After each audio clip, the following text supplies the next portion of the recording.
بسم الله الرحمن الرحيم الحمد لله رب العالمين الحمد لله الذي هدانا لهذا وما كنا لنهتدي لولا أن هدانا الله أشهد أن لا إله إلا الله وحده لا شريك له وأشهد أن محمدا عبده ورسوله اللهم صل على محمد وعلى آل محمد كما صليت على إبراهيم وعلى آل إبراهيم إنك حميد مجيد اللهم بارك على محمد وعلى آل محمد كما باركت على إبراهيم وعلى آل إبراهيم إنك حميد مجيد ورضى اللهم عن الخلفاء الراشدين والصحابة أجمعين ومن تبعهم بإحسان إلى يوم الدين أما بعد السلام عليكم ورحمة الله وبركاته. Mes sœurs, mes frères, les louanges, les remerciements, les éloges, je ne sers qu'au vivant qui ne meurt pas, je nomme Allah, le premier qui n'a pas de début, le dernier qui n'a pas de fin, l'apparent, le dominant sur toutes choses, le subtil, le bien informé, nous le louons. Nous revenons vers lui repentant.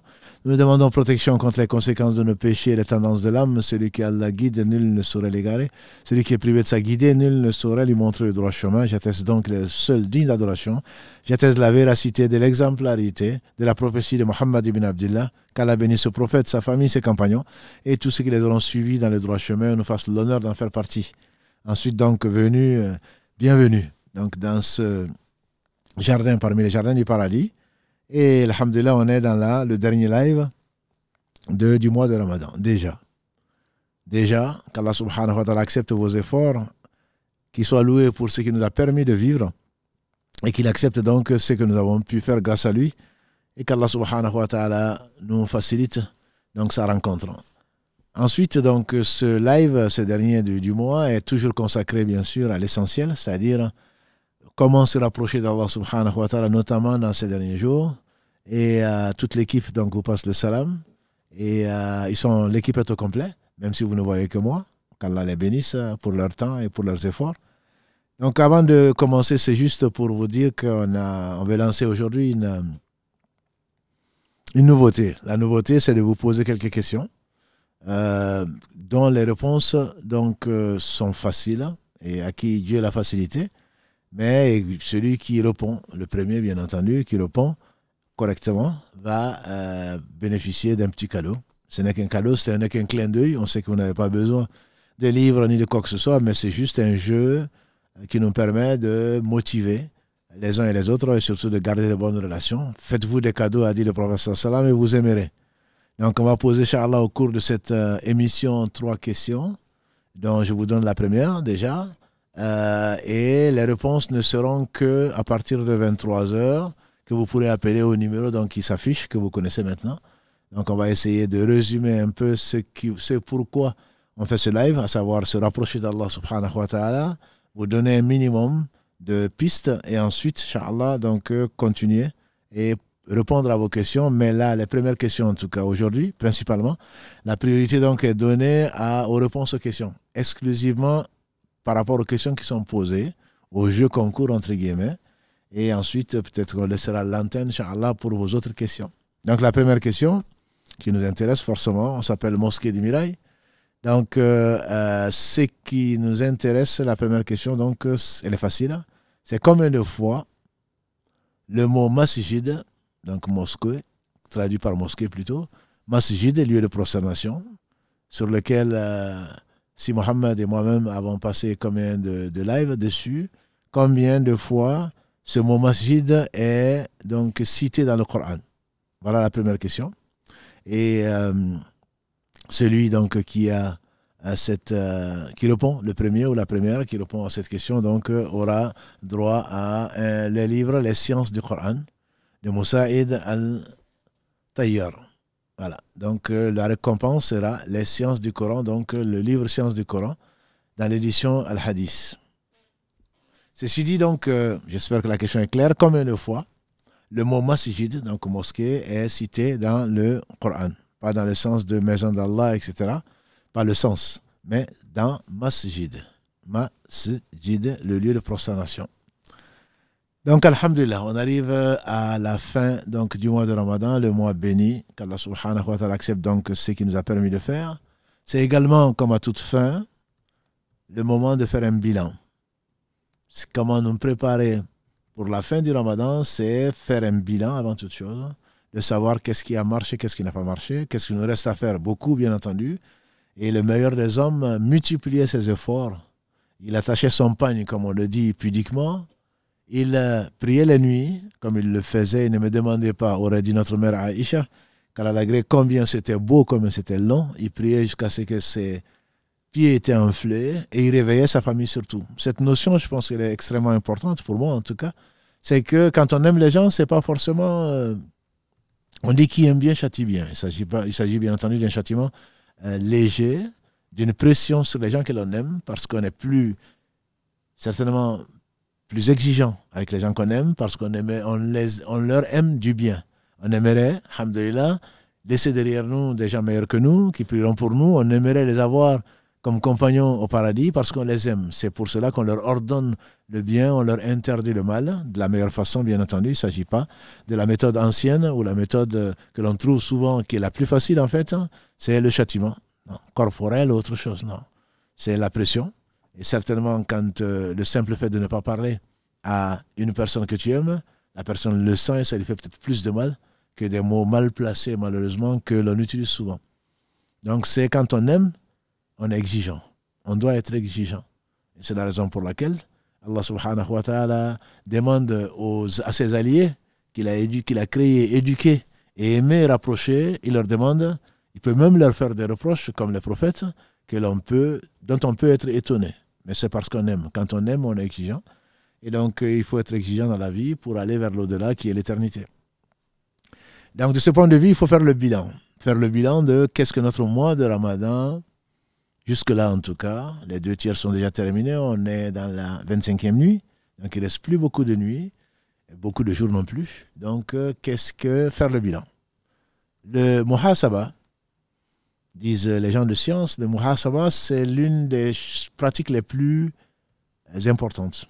Et Allah subhanahu wa ta'ala, dans la sourate 59, en particulier, verset 18, Allah dit Ya ayyuhalladhina amanu ittaqullaha wal tanzuru nafsum ma qaddamat li ghad.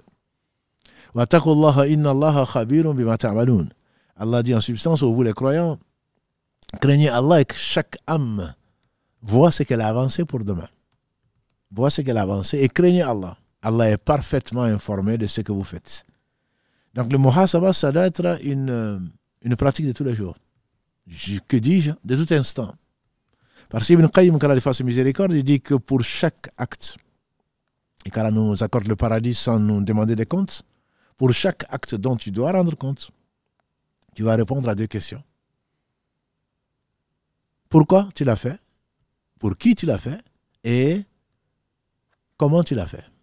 Pour qui tu l'as fait, c'est la sincérité. Et justement, l'école, alhamdoulilah, du Siyam, du jeûne, est probablement l'une des meilleures écoles. Personne ne voit que tu jeûnes a priori.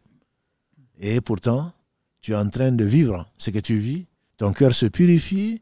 Et grâce à Allah subhanahu wa ta'ala, tu l'as fait que pour Allah. Si tu l'as fait pour te soigner, qu'Allah te guérisse. Si tu l'as fait pour accompagner quelqu'un, qu'Allah subhanahu wa ta'ala te reforme. Mais c'est vraiment la sincérité. Allah seul sait pourquoi tu l'as fait. Et ça, c'est certainement la meilleure école qui puisse être pour se rapprocher d'Allah, puisqu'Allah n'accepte que ce qui est fait pour lui et pour lui seul. Donc le muhasaba, Allah nous invite à le faire. Que chaque âme voit ce qu'elle a préparé pour demain. Et les meilleurs d'entre nous, dont Omar bin Khattab, on dit que tous les soirs, il s'asseyait avec un bâton, il se tapotait le pied en disant « Ya Omar, qu'est-ce que tu as fait aujourd'hui ?» Si c'est du bien que l'on trouve, tout « Wa ma bikum min ni'matin fa min Allah » tout ce qui vous arrive comme bien, ça vient d'Allah. On remercie Allah. Et si c'est autre chose, on demande pardon à Allah. Les savants comparent le muhasaba, donc le fait de faire le bilan pour soi-même, le muhasaba, donc la remise en question, si on peut l'appeler ainsi, ou se demander des comptes à soi-même, il le compare à un commerçant. Le commerçant qui fait le bilan à la fin de la journée. S'il a des bénéfices, il remercie Allah et il continue. S'il a plus de pertes que de gains, alors il va se poser la question, il va essayer de rectifier pour demain ou pour tout à l'heure si c'est possible. Il va rectifier son plan, ses projets, il va les adapter. Et donc il en est ainsi. Si dans les 24 jours qui sont passés, il y a eu, alhamdulillah, grâce à Allah, une amélioration dans nos comportements. Et le philosophe disait, l'important n'est pas ce que l'homme dit de sa foi, c'est ce que sa foi fait de lui. Quand on sent qu'on est moins nerveux, qu'on sent qu'on est plus gentil, plus bienveillant, qu'on sent que nos comportements de tout point de vue, que les prières sont faites à l'heure, qu'on a envie, tant qu'on peut, qu'on dort moins, qu'on parle surtout beaucoup moins, que l'on mange moins dans la journée, c'est sûr. Mais le soir, malheureusement, on passe beaucoup de temps à manger et beaucoup de temps à table et en ratant la prière en groupe, à la mosquée, etc., etc. Mais grâce à Allah, si on a pu effectivement abandonner tout ceci, ou en tout cas avoir un meilleur comportement, qu'on a passé ces week-ends, entre guillemets, quand on faisait une seule prière à la mosquée pour les hommes par jour, on te dira c'est déjà bien. Non, moi j'habite loin. Les meilleurs, c'est ceux qui auront fait le plus de pas pour aller vers Allah subhanahu wa ta'ala. Qui, quand on va vers lui en marchant, il vient vers nous en courant, comme l'a dit le prophète sallallahu alayhi wa sallam, dans ce hadith qudsi. Et donc, si avant je ne venais qu'une fois par semaine et que là, tous les jours, je me suis efforcé de venir au Tarawih, Allah te démontre par A plus B que tu es capable, pendant un mois, de changer d'habitude et que tu as choisi Allah par rapport à ce bas monde. Ce qui t'a retenu, je ne dis pas que ce n'est pas une bonne raison, mais ce qui t'a retenu chez toi, ce sont des choses bassement matérielles qui ne vont peut-être pas t'apporter une urgence, évidemment. Une urgence passe par définition avant toute autre chose. Mais ce n'est pas tous les soirs qu'il y a une urgence pour toi. Ce n'est pas tous les jours que tu as des urgences. Alors peut-être ça veut dire que tu es mal organisé. Parce que tu cherches à l'agrément d'Allah subhanahu wa ta'ala pendant ce mois, tu vas essayer de te contenter d'un petit déjeuner, tout petit, et de faire les prières à la mosquée, au moins les Isha, le Tarawih. Et ensuite tu rentres, tu manges un peu ou pas, peu importe, tu te rends d'ailleurs compte que tu n'as pas vraiment faim. Et donc tu t'es organisé, tu as fait un programme qui t'a permis, alhamdulillah, de concilier l'utile à l'agréable. Et d'habitude, on ne voit que l'agréable. L'utile, il passe après. Donc si je disais, tu ne venais qu'une fois par semaine à la mosquée, ou pour les plus pieux d'entre nous, une fois par jour à la mosquée, tu te rends compte, grâce à Allah, que tu arrives à venir pendant le Ramadan, pendant 2 fois ou plus. Et c'est tant mieux. C'est pas en être fier, c'est remercier Allah de t'avoir permis de. Parce que combien en sont éloignés. Tout bien vient d'Allah subhanahu wa ta'ala, wa la hawla wa la quwwata illa billah. Il n'y a de force et de puissance que par Allah. Donc le muhasaba te permet, c'est que tu gagnes dans la remise en cause, dans la remise en question, le minimum, c'est que tu demandes pardon à Allah.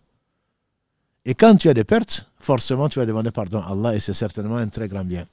Parce que Allah aime, si vraiment tu es sincère, Inna Allah yuhibbu tawabin wa yuhibbu al-mutatahhirin. Allah aime les gens qui reviennent vers lui repentants et il aime les gens qui se purifient.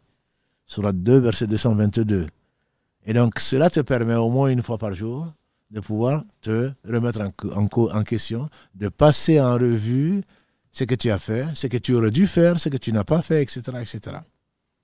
Pour que demain, ou déjà ce soir, que tu puisses t'améliorer et n'attends pas la fin du Ramadan. Oui, je pense avoir compris maintenant quels sont mes défauts. Je pense, non, mais je vais m'améliorer. Non, c'est maintenant. Comme le disait le prophète sallallahu alayhi wa sallam à Ibn Omar, radiallahu ta'ala anhuma, soit dans ce monde, soit dans ce monde comme un voyageur ou un passant. Et Ibn Omar, qui avait bien compris ce hadith, disait, quand tu es au matin, n'attends pas le soir. Quand tu es au soir, n'attends pas au matin. Prends sur ta santé pour quand tu seras malade et sur ta vie pour quand tu seras mort. Et donc, il faudrait, une fois que tu as vu où le bas blesse, une fois que tu sais qu'Allah t'a permis de voir là où ça ne va pas, très certainement, tu te dois d'essayer de le changer grâce à Allah, en comptant sur Allah et en faisant des efforts avec résolution, avec détermination. Et il se peut que tu aies au moins une bonne action, puisque le prophète sallallahu alayhi wa sallam a dit, d'après Abdallah ibn Abbas, quand mon serviteur ou quand l'homme décide d'entreprendre une chose et qu'il n'y arrive pas, quand même de lui inscrire une bonne action complète. Quand il arrive grâce à Allah, il a 10 bonnes actions de 10 à 700 fois. Donc le minimum que tu gagnes, c'est que tu gagnes la récompense totale parce que tu as vraiment fait des efforts. L'important, ce n'est pas le résultat. L'important, donc, c'est les efforts que tu vas faire grâce à Allah pour Allah.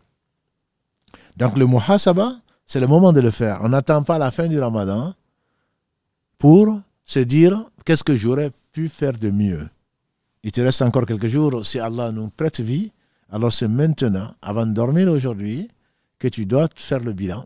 À partir de ce moment-là, tu verras quelles sont tes tendances au péché que tu as peut-être voulu abandonner, quelles sont tes tendances de la paresse qui t'ont empêché de faire de bonnes actions, et il se peut que les 4 jours qui restent, 5 jours, te permettent d'avoir plus de hasanat. Le prophète sallallahu alayhi wa sallam, des compagnons ont fait un rêve. Et il y a un homme qui est mort dans la bataille pour Allah. Et son compagnon est mort 1 an après, je dirais sur son lit. Dieu seul sait où il est mort. En tout cas, il n'est pas mort dans la bataille. Et un des compagnons a fait un rêve. Il a vu celui qui est mort récemment, qu'on a invité les deux à rentrer au paradis, mais celui qui est mort récemment a été invité à rentrer avant celui qui est mort dans la bataille. Ça les a étonnés.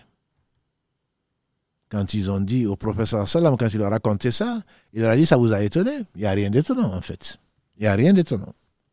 Le deuxième, n'a-t-il pas fait tant de prières? N'a-t-il pas jeûné le mois de Ramadan?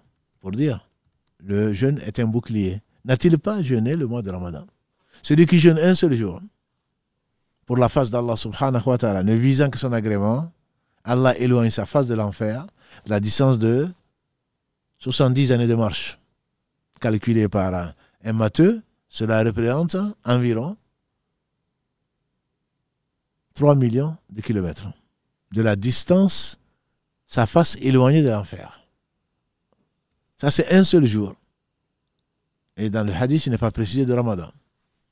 Donc cela permet, alhamdulillah, de savoir qu'il n'y a aucun effort qui est fait sans que cela puisse nous profiter. Le prophète, alayhi salatu salam, dans le hadith rapporté par Abu Bakr, c'est pas Abu Bakr Siddiq, mais c'est Abu Bakr, Kalalagré, un compagnon, il a dit que le prophète sallallahu alayhi wa sallam a dit: le meilleur d'entre nous, c'est celui qui aura vécu le plus longtemps possible en faisant les bonnes actions. Et le pire d'entre nous, c'est celui qui aura vécu longtemps, mais en faisant des mauvaises actions. Et donc, ça veut dire que si Allah t'accorde une seconde de plus, il t'accorde un jour de plus, une nuit de plus, c'est l'occasion pour rattraper, si c'est possible, tes erreurs, faire du bien, etc., etc. Il y a un frère qui a une leucémie, priez pour lui, qu'Allah subhanahu wa ta'ala le purifie. Un frère que nous aimons qui a une leucémie. Et quand je l'ai vu, il m'a dit une chose que je vous transmets. Il m'a dit chaque jour que tu vis est une nouvelle occasion. C'est une nouvelle occasion de se rapprocher d'Allah. Et c'est certainement vrai, surtout quand on attend. Une leucémie, vous savez, c'est le cancer du sang. Allah éprouve qui il veut. Et les plus éprouvés, ce sont les gens qu'Allah a aimés, comment je pense aux prophètes, que Dieu les bénisse. Ensuite, les plus en plus proches de lui. Ce n'est pas pour expier un péché ou autre chose. Il ne faut pas penser du mal des autres. Il se peut qu'Allah les aime. Le prophète, que Dieu les bénisse, il a dit, celui qu'Allah aime, quand Allah aime quelqu'un plutôt, il l'éprouve au point qu'il le rencontre sans aucun péché. Au point qu'il le rencontre sans aucun péché. Et donc, le fait de pouvoir profiter de chaque instant, une fois que tu fais le bilan, tu as au moins cette chance de pouvoir profiter et ne laisse pas le Satan te le faire remettre à demain. Le proverbe français ne dit-il pas: qui remet à demain trouvera malheur en chemin. Qui remet à demain trouvera malheur en chemin. L'enfer, dit le proverbe également, est pavé de bonnes intentions. Ah, je voulais, ah, je devais faire ça, etc., etc. Les bonnes intentions, mais qui ne sont pas suivies d'efforts. Donc il nous reste, si Allah le veut, au moins à certains d'entre nous, il nous reste encore quelques jours donc pour corriger nos défauts, pour que notre jeûne soit véritablement un jeûne agréé d'Allah subhanahu wa ta'ala, parce que le prophète sallallahu alayhi wa sallam nous a dit: certains ne gagnent de leur jeûne que la faim et la soif. Certains ne gagnent de leur jeûne que la faim et la soif. Et certains ne gagnent de leur veillée nocturne que la fatigue. Et donc, qu'Allah subhanahu wa ta'ala nous permette donc de ne pas être des perdants. Ces gens qui, en théorie, administrativement ont jeûné, mais en réalité, ont prié également, mais leur prière n'a pas dépassé leur tête. Ce n'est pas élevé vers Allah subhanahu wa ta'ala qui n'accepte que ce qui est pur. Ils ont passé la journée à médire, à mentir. Celui qui ne s'abstient pas, dit le prophète sallallahu alayhi wa sallam, du mensonge et d'agir trompeusement, Allah n'accepte pas son jeûne. Donc ça, c'est une façon, alhamdulillah, de faire le bilan, de voir surtout la langue. Surtout la langue.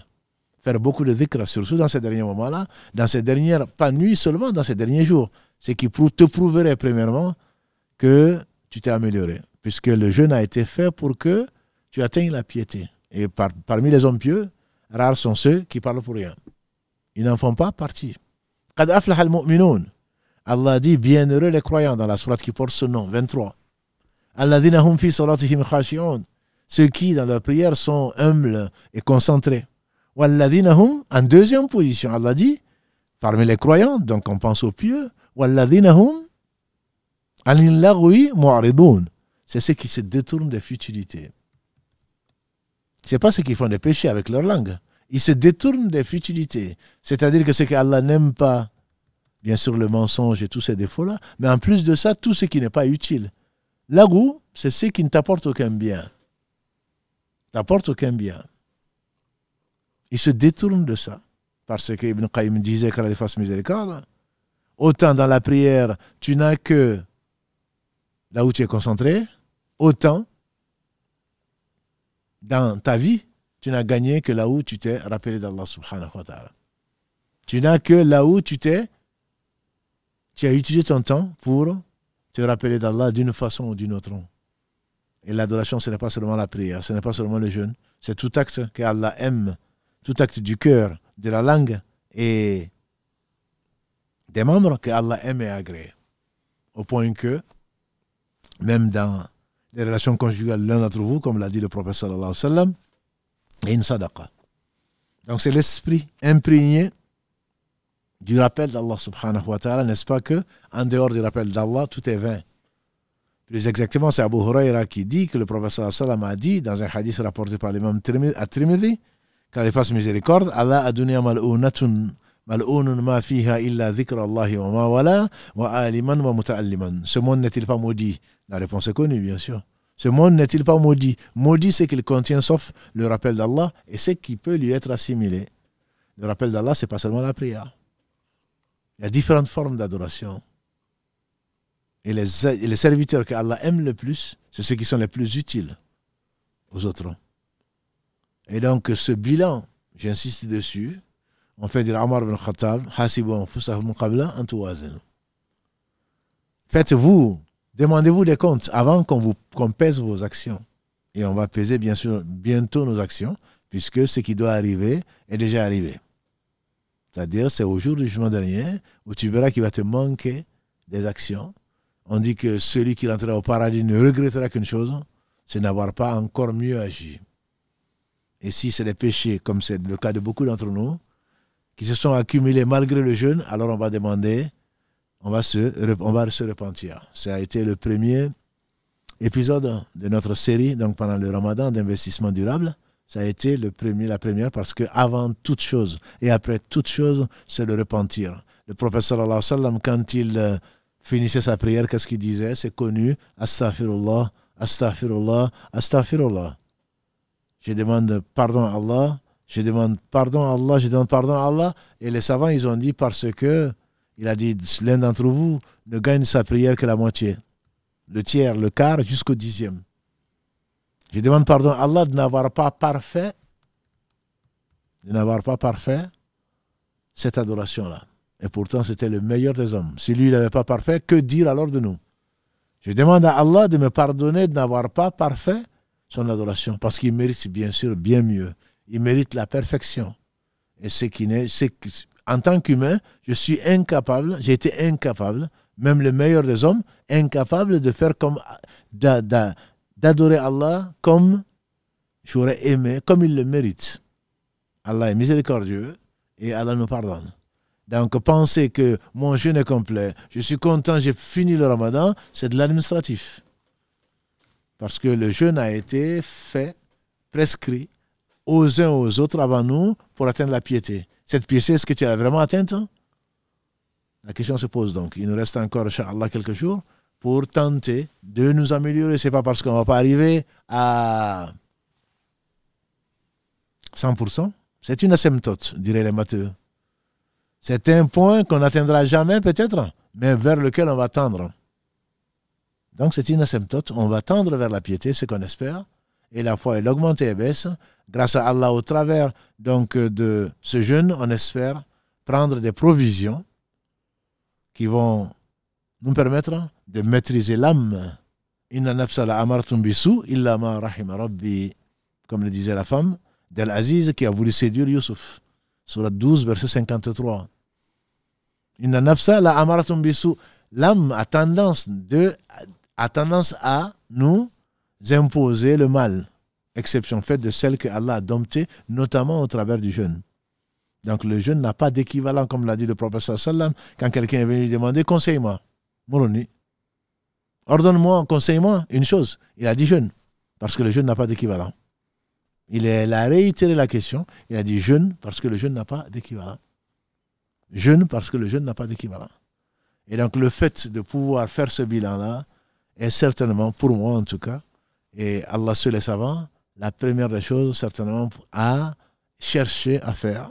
Et dès que faire se peut, dès ce soir, faire le bilan de ces 20 jours, de ces 24 jours, de ces quelques jours pour celles qui ont été indisposées, de ceux qui ont été malades, des jours qu'on a jeûné, faire le bilan en vue de s'améliorer.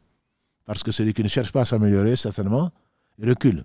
Quand on n'avance pas, on recule. On ne reste pas sur place. Quand on n'avance pas, on recule. Donc Allah subhanahu wa ta'ala nous permette d'avancer vers lui, grâce à lui, puisque c'est lui qui fait avancer. Est-ce que, Mohamed, est-ce qu'il y a des questions, enfin, des réponses plutôt, à la première question? Salam alaikum, Cheikh. Salam alaikum à toutes et à tous. Non, pas encore, Inch'Allah. On n'a pas encore diffusé le numéro, donc on va diffuser le numéro, Inch'Allah. Ils pourront appeler donc, pour donner la bonne réponse. D'accord. Alhamdulillah. Donc là, après le muhasaba, c'est qu'on va essayer d'aborder, c'est certainement de quelles sont les leçons qu'on a tirées et comment on va avancer. Et le ramadan n'est pas une fin en soi. Comme on l'a dit, c'est un objectif. C'est atteindre la piété. Donc le ramadan n'est pas une fin en soi. Le ramadan n'est pas une fin en soi. Oui, il y a une question? Une réponse, oui. Allô, salam alaikum. Oui, salam alaikum. C'était pour le jeu du coup concours. Oui, alors on vous écoute, Inch'Allah. Ah, pour la réponse déjà? Pour la réponse, oui. Oui, alors 26. 26, vous avez dit. Vous n'êtes pas... Oui. 26, c'est peut-être une façon de compter, mais le 26 n'est pas la bonne réponse. Ah, c'est vrai? Oui, c'est pas la bonne réponse, oui. Mais c'est pas mal. C'est vraiment pas mal, mais c'est pas la bonne réponse. Ah, ok, dommage. Barakallahu fik, en tout cas, d'avoir essayé. Qu'Allah vous récompense. Non, merci beaucoup. Barakallahu fik. Allah fik. Donc, je répète la question du début de l'émission. Combien de fois le mot masjid a été utilisé par Allah subhanahu wa ta'ala dans son livre, le Coran? Oui, allô? Allô? Oui, salam alaikum. Alaykoum salam wa La réponse, c'est 74. 74. Vous êtes bien généreux, ce n'est pas 74. Non. Barakallahu fik. Ah, non. Barakallahu. Qu'Allah vous bénisse. Amin, wa yak. Allô? Allô, salam alaikum. Alaykoum salam wa barakatuh.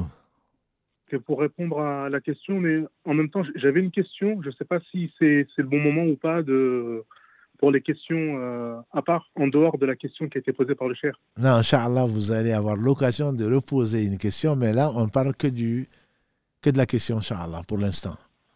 D'accord. Quelle solution tu proposes? Je reste sur ce qui est prévu, la question. Oui, alors, je t'écoute, on t'écoute. Inch'Allah, je pense que c'est 26 fois. 26 fois. Eh bien, décidément, c'est un chiffre qui revient. C'est un chiffre qui revient, ce n'est pas le bon chiffre, bien qu'il soit un chiffre intéressant. On va donner le chiffre tout à l'heure, Inch'Allah. On ne va pas vous laisser une semaine pour trouver le chiffre, mais j'ai entendu 26. Je ne sais pas si c'est Google qui le dit, mais en tout cas, ce n'est pas la bonne réponse que nous avons. Voilà. Pour être honnête, c'est cher Google qui égare les gens. Je me disais bien qu'il y avait du Google peut-être quelque part pour que vous disiez la même chose que la sœur, c'est que peut-être qu'il y a du Google. Mais en tout cas, on vérifiera la réponse. Si c'est celle-là, vous aurez certainement mieux que ce qui va vous être offert puisque Allah va vous récompenser.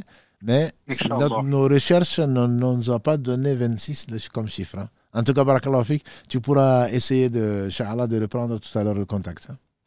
Inch'Allah, barakallahu fik. Jazakallahu khairan.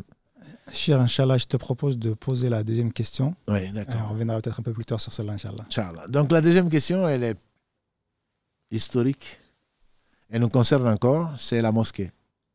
C'est la mosquée, c'est qui est le premier à avoir introduit le mihrab dans les mosquées, dans l'islam. Qui est le premier à avoir introduit le mihrab dans l'islam et la récompense. C'est bien sûr l'agrément d'Allah subhanahu wa ta'ala qu'on espère pour vous et les hasanats, mais un petit livre de Ibn Qayyim, qu'Allah lui fasse miséricorde, mais ce n'est pas un petit, il n'est pas volumineux, c'est ce que je voulais dire. C'est la saveur de la prière de Ibn Qayyim. Donc, ce qui vous sera, Inch'Allah, offert comme livre si vous tombez, si vous avez la bonne réponse. On sait que ce n'est pas un jeu de hasard, qu'Allah nous en préserve. Si vous connaissez la réponse, vous la dites, Inch'Allah, ou si vous pensez la connaître, comme je dis aux enfants, si vous pensez la connaître, vous le dites, mais pas annoncer ce que l'on ne connaît pas. Parce que c'est la science, c'est l'histoire, et on n'a pas à dire ce qu'on ne connaît pas. Naam. Allô?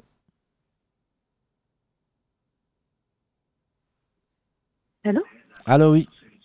Oui, salam alaikum. Alaikum salam toula.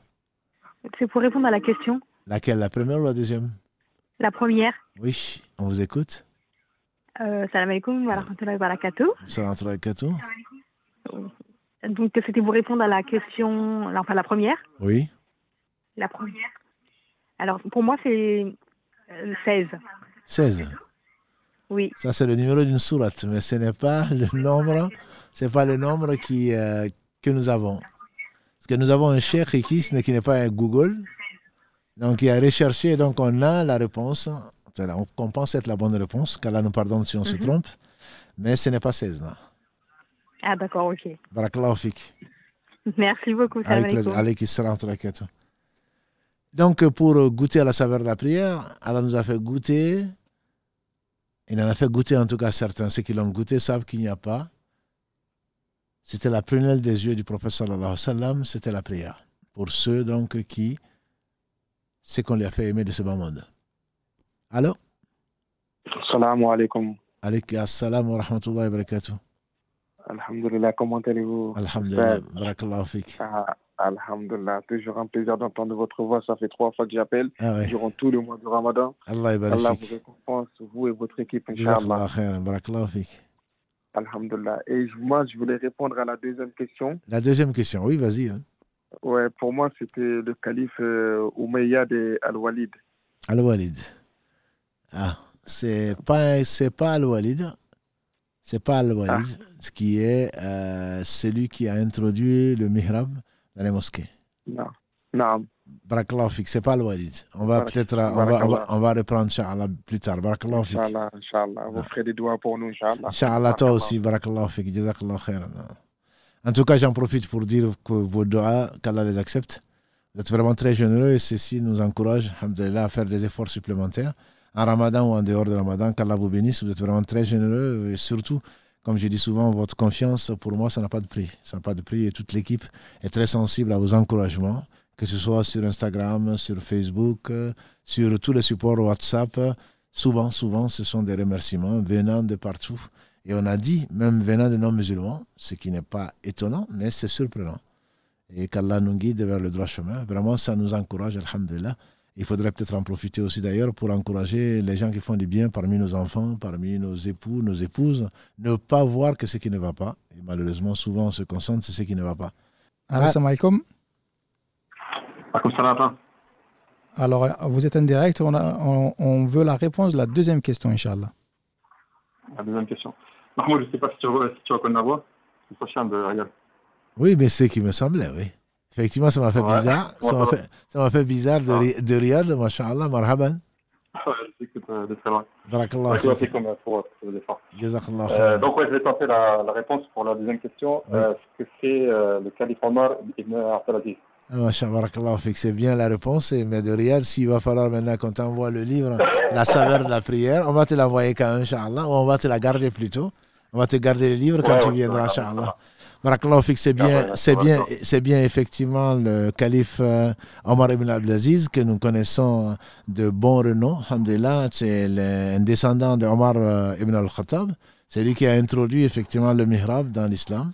Et ce n'est pas une innovation, entre guillemets. Allah en parle, entre autres, quand Mariam, la mère de Jésus, donc s'est retirée dans le mihrab et que l'ange est venu la visiter pour lui annoncer la naissance d'un enfant dont le nom sera Jésus, fils de Marie. Donc, barakallahu fik, Soufiane. Et à très bientôt, Inch'Allah. À très bientôt, Inch'Allah. Jazakallah khair, barakallahu fik. Barakallahu fik. Excellente raquette. Je te propose, Chir, de poser la troisième question. Ok. Inch'Allah. Donc, la troisième question, et la dernière pour ce soir, c'est on se connaît la première mosquée que le prophète sallallahu alayhi wa sallam a construite. On ne va pas dire la première mosquée sur la terre. La première mosquée sur la terre, c'est la Kaaba. Il n'y a pas à douter. Donc, le prophète sallallahu alayhi wa sallam a fondé, a construit, participé à la construction, quand il est arrivé à Médine, on le sait, d'une mosquée qui est l'un des lieux à visiter quand on est à Médine, qui est la mosquée de Kouba. On la connaît. Celui qui fait ses ablutions et qui va faire 2 rak'ahs dans la mosquée de Kouba, Allah le lui compte comme s'il avait fait une umrah. Et donc ça c'est connu, c'est pour cela que ceux qui sont de passage par Médine visitent donc 2 mosquées et visitent 3 cimetières. Donc les 2 mosquées plutôt sont les mosquées de Kouba, qui est la première qu'il a construite alayhi salatu wassalam, avant d'arriver donc à Yathrib, qui est Médine. À l'époque, c'était quelques kilomètres. Maintenant, Kouba et Médine. Kouba est dans Médine. Donc, Kouba est la première mosquée que le prophète sallam a construite. Donc, ce n'est pas la question, puisque c'est la réponse. La question, c'est d'où l'on tire ce nom Kouba. Ce Kouba est dérivé, bien entendu, d'un nom. D'où est-ce qu'on tire ce nom Kouba? Voilà. Donc, c'est la troisième et dernière question, avant qu'on revienne peut-être sur la première. السلام عليكم. عليك السلام ورحمة الله. يا شيخ أنا قلت 28 28. Où est-ce que tu as trouvé ça? sur Google. Sur Google, mais alors vous n'avez pas le même logiciel. Hein? Parce que la sœur et le frère ont trouvé sur Google 26. Et toi, tu trouves 28. Et après, j'ai des sites Ahl Sunnah wal Jama'a. Alors les chiffres d'Ahl Sunnah wal Jama'a te donnent 28. 28. Alhamdulillah, c'est la réponse que nous avions, nous aussi. Donc, on va se baser, et qui a été vérifiée par le cheikh, il ne s'appelle pas Google, mais voilà, c'est le cheikh Si Mohamed. Voilà, donc, alhamdulillah, c'est toi, alhamdulillah, le numéro de téléphone, on va le noter et on va t'offrir, même si tu le donnes à quelqu'un d'autre, même si tu connais ça, les sciences du Coran, Inch'Allah, donc de Moussaïd Ibn Tayyar. Barakallahu fik en tout cas. Jazakallahu khairan. Barakallahu fik, Cheikh. Allah yubarak fik. Allah yahfazak. Wayak, barakallahu fikum. Donc à tous les auditeurs, à toutes les auditrices surtout, qu'Allah subhanahu wa ta'ala vous récompense pour avoir essayé. Et vous nous excuserez si on n'a pas les mêmes chiffres. De toute façon, c'est un jeu qu'on espère bénéfique et utile. Et alhamdulillah. Donc les 2 questions ont eu des réponses. On attend maintenant la réponse donc, à la 3e question, qui est donc... oui. Salam alaikum. Wa alaikum assalam wa rahmatullah. Je suis Diabaté Oumar. Enchanté, Diabaté Oumar. Merci, barakallahu fik. Je vous appelle du 92 là. Oui. En fait, moi, ce n'est pas une question en tant que telle. Déjà, je vous remercie pour l'émission Tout et Tout. Barakallahu fik. Franchement, on arrive à se cultiver à travers vous sur la religion, en fait. Franchement, ça fait plaisir. Est-ce que vous avez la réponse à la 3e question ou... Parce que là... Non, en fait, moi, c'est pas pour poser des questions. En fait, je voulais demander à l'imam de me faire droit parce que je suis un projet là. C'est compliqué pour moi. D'accord, Inch'Allah. On va après prendre les questions, Inch'Allah, et Cheikh vous fera du dua, Inch'Allah. Pour l'instant, on ne prend que les questions, que les appels pour les réponses aux questions qui ont été posées, Inch'Allah. D'accord, Masha'Allah. Barakallahu fik, Omar, ijabati. Donc là, je répète la 3e et dernière question. Les 2 questions, alhamdoulilah, ont eu donc, les bonnes réponses. Et la troisième question, donc, c'est par rapport à l'origine du mot Kouba.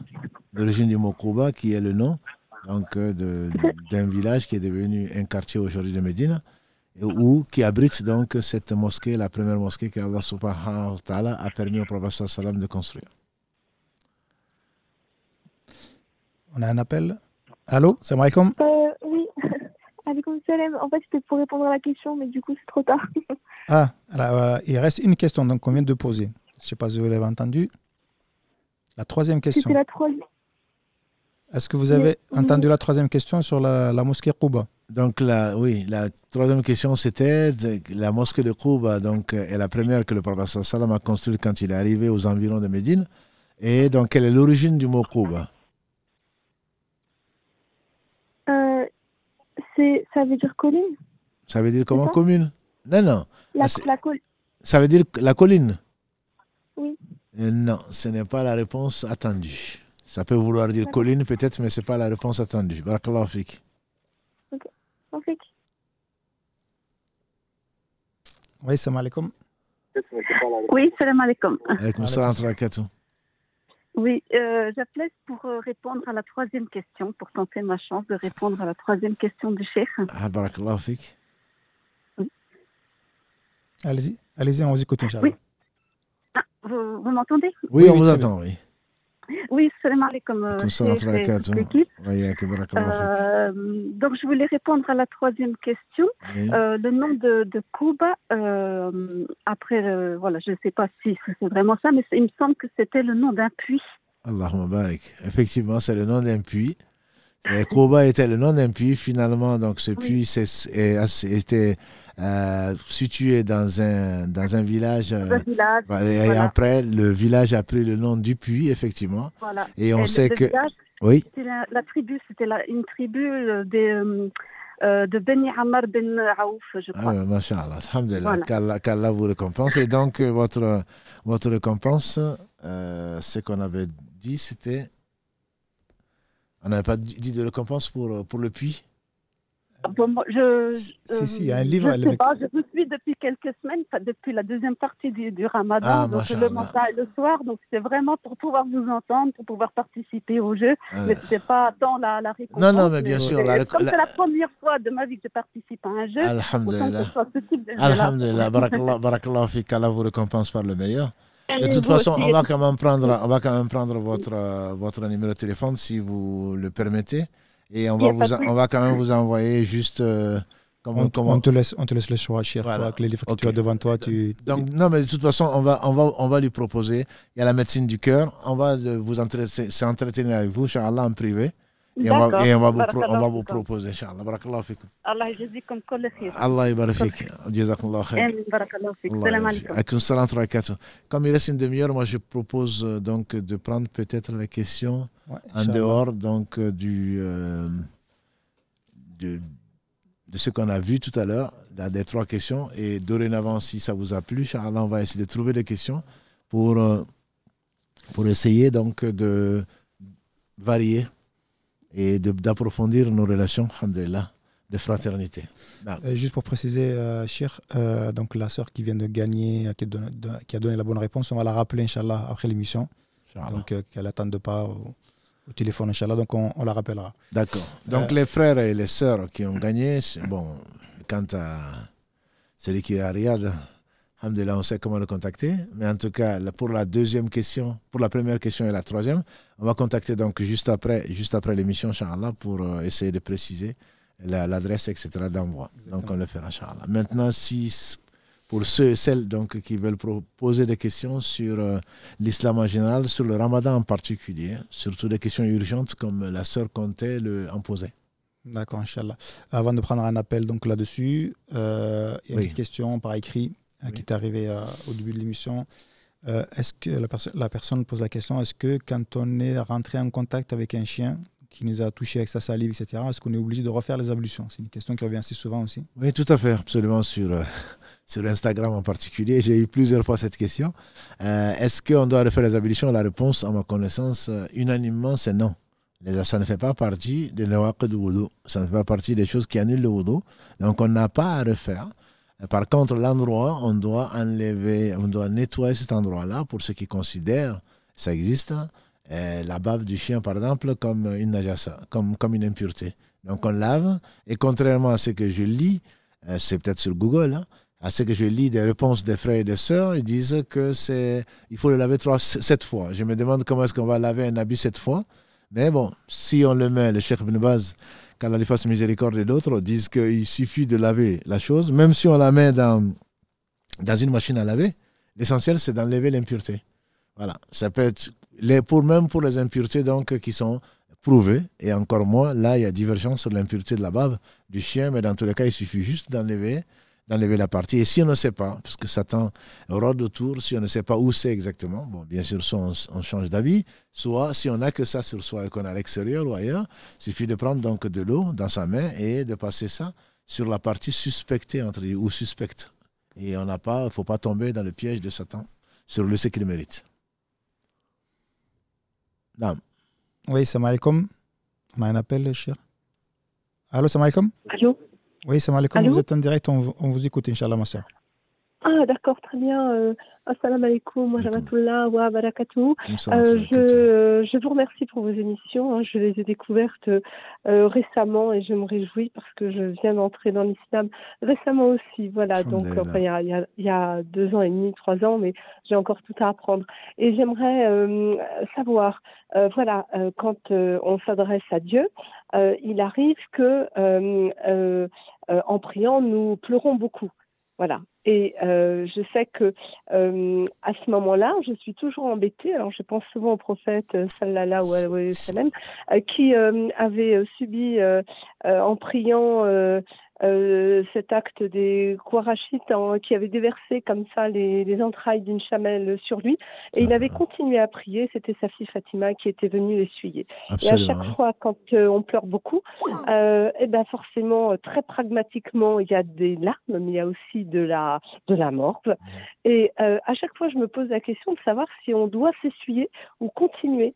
Parce que si c'est une fois, c'est une chose, mais si c'est récurremment, comment fait-on? Est-ce qu'on peut s'autoriser en ayant une boîte de mouchoirs à côté à s'essuyer alors qu'on s'adresse à Dieu? Et qu'en général, j'ai toujours ce hadith en tête du lion qui est venu rôder autour de qui priait et qui n'avait pas osé interrompre sa prière parce qu'il craignait plus la relation à Dieu qu'il avait à ce moment-là que le lion lui-même. Et à chaque fois, je me pose la question. Donc, si vous aviez une réponse, ça serait formidable. Alhamdulillah, si vous priez, c'est bon signe pour vous. Et si vous pleurez en même temps, c'est bon signe pour vous. Et ne nous oubliez pas, Inch'Allah, dans vos prières. Parce que j'en connais qui ont du mal à pleurer. Voilà, donc c'est une inspiration, c'est source de sincérité. Qu'Allah vous accompagne dans votre cheminement comme il vous a guidé vers l'islam. Ensuite, c'est vraiment comme vous le sentez. Si ça vous gêne au point que ça vous déconcentre, vous devez l'essuyer, il n'y a aucun mal. Pas bien entendu quitter la prière entre guillemets et se moucher tant de fois qu'on n'entend plus que vous. Ça vous déconcentre. Il suffit juste d'essuyer donc pour ne pas être gêné. Mais si par contre ça ne vous gêne pas et que ça vous déconcentrerait même de le faire, vous continuez, il n'y a pas de mal, ce n'est pas une impureté. Et donc, il n'y a pas de mal, vous pouvez continuer à pleurer, à prier votre Seigneur et le nôtre, et il n'y a pas de mal dedans. Il n'y a vraiment pas de mal, c'est comme Allah vous inspire. Si vous craignez, mais ne prenez pas comme exemple cet homme, effectivement, qui n'a pas fui le lion. C'est une preuve, et là, ce n'est pas... Il faut vraiment éviter... On dit que le prophète sallam, quand il pleurait, on dirait une marmite qui contenait de l'eau à ébullition. Donc, on entendait ce bruit. Ah oui, on entendait ce bruit, et c'était tellement fort. Voilà, donc que cela ne vous gêne pas du tout dans votre relation avec Allah. Ce n'est pas le bruit ou ce qui peut vous déranger. Allah sait bien sûr, c'est lui qui a créé en vous cet amour et cette sincérité. Et donc il n'y a vraiment pas de mal. Ce n'est pas de l'impolitesse ni quoi que ce soit que d'avoir des conséquences donc, de vos pleurs. Il n'y a pas de mal, Inch'Allah. Ah, merci infiniment de cette précision. Je pensais que c'était des impuretés ou autre chose. Non, ce n'est pas une impureté, non. Ah, merci infiniment. Barakallahu fik. Merci pour tout. Très bonne soirée. Au revoir. Barakallahu fik. Jazakallahu khairan. Merci, au revoir. Oui, salam alaikum. Alaikum salam. Vous êtes en direct, Inch'Allah. Vous pouvez poser votre question. Je peux poser la question? Oui, allez-y, on vous écoute. elle est un peu longue, je suis désolée. Salam alaikum à tout le monde. Ma question, elle est un petit peu... j'espère que je ne vais pas offusquer des gens par rapport à ma question. C'est par rapport à des menstrues. Je sais que ça a été posé 1 milliard de fois. Mais moi, c'est un cas spécial. En fait, j'ai des kystes et je suis obligée de prendre la pilule. Et le mois dernier, j'ai eu 8 jours de règles. Et là, ça ne s'arrête pas. Ça fait plus de 10 jours.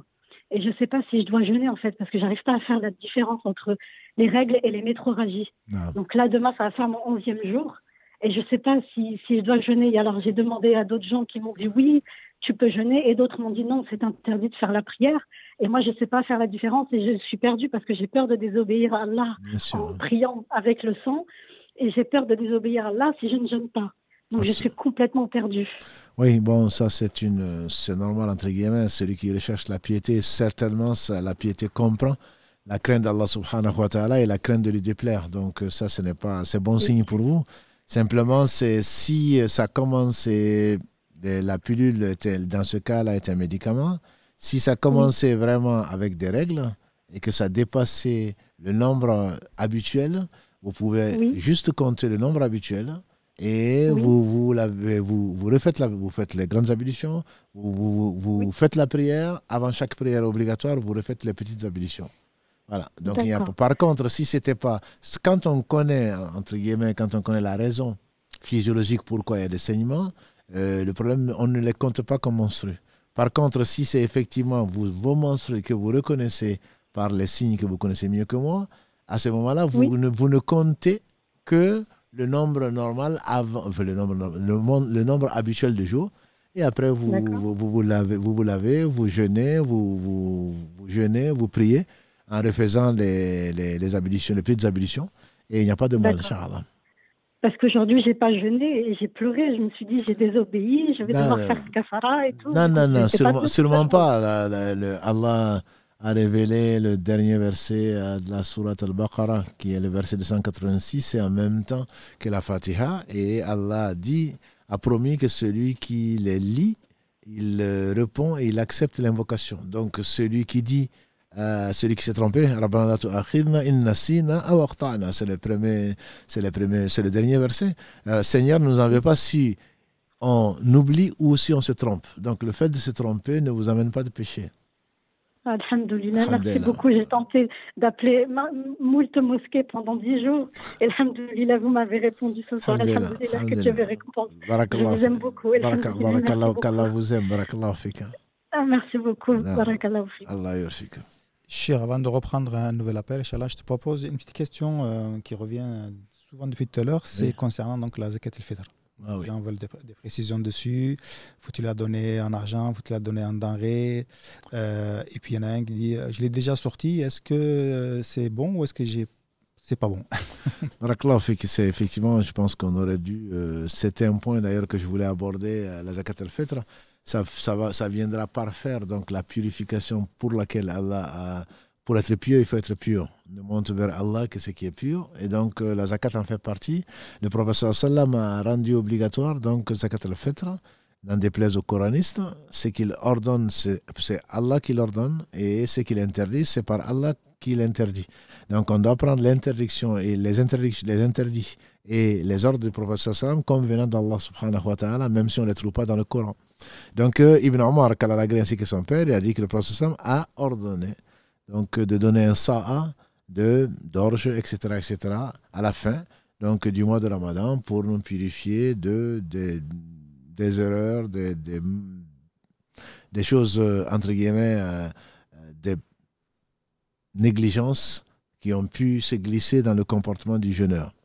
Et ça, il faut le faire donc, avant la prière. Celui qui la donne avant la prière est une vraie sadaqa, est une vraie purification plutôt.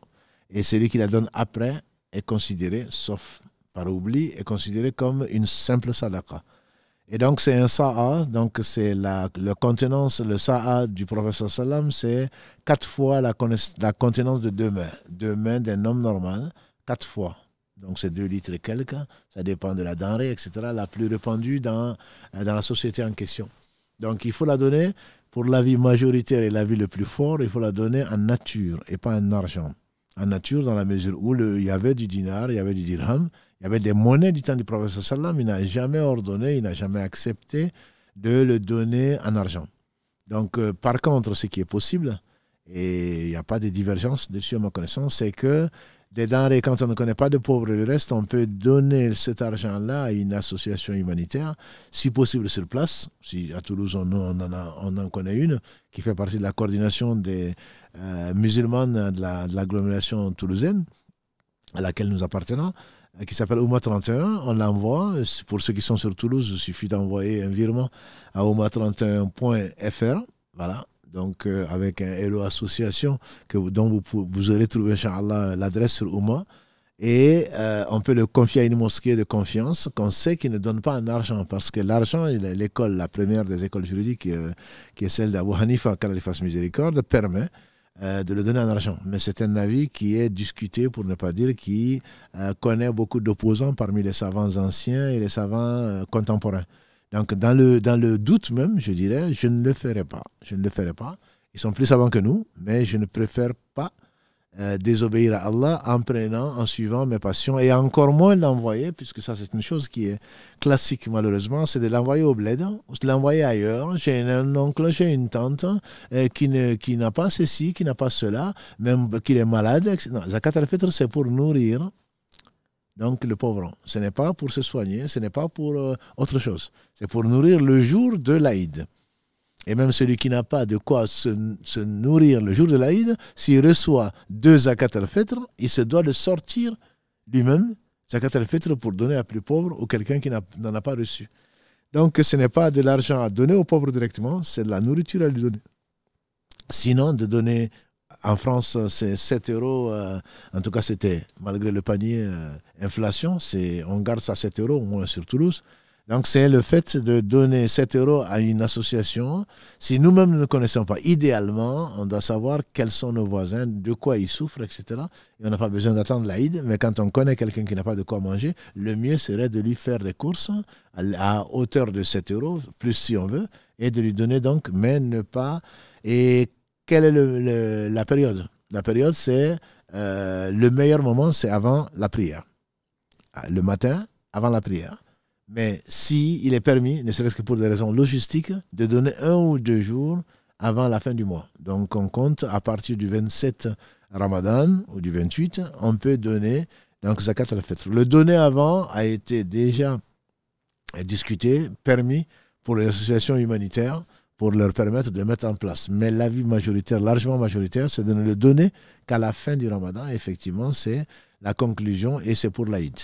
Donc celui qui l'a fait, qu'il a envoyé au bled, je lui conseille très fortement de le ressortir. Parce que nombre de savants disent que la zakat n'est pas valable. Je ne suis pas savant. Je ne suis qu'un perroquet. Donc, je vous répète ce que je sais. Nombre de savants disent que ce n'est pas valable et qu'il faut ressortir la zakat. Je ne parle pas des années d'après. Je parle de cette année. C'est-à-dire les années d'après, ce qui est passé est passé. Si on peut le compenser, c'est encore mieux. Parce qu'on ne le savait pas, ce n'est pas un péché. Mais si vous avez écouté cet épisode... Donc, de notre série, c'est qu'Allah a voulu que l'on sache. Et une fois que l'on sait, on n'a plus le droit de ne pas corriger. Ça fait partie du repentir. Donc, on ne savait pas, on l'a fait. On a entendu que la grammaire a dit qu'on l'a fait. Maintenant que l'on le sait, alhamdulillah, on doit corriger et on doit ressortir la zakat et le donner aux pauvres donc de son village ou de son quartier, ou au moins de sa ville, etc., etc. Quand tu dis 7 euros cher, c'est 7 euros par personne vivant sur le foyer. Et tu fais bien de le préciser, c'est 7 euros ou la zakat, elle fait pour chaque membre de la famille, petits et grands, ceux qui ont jeûné comme ceux qui n'ont pas jeûné.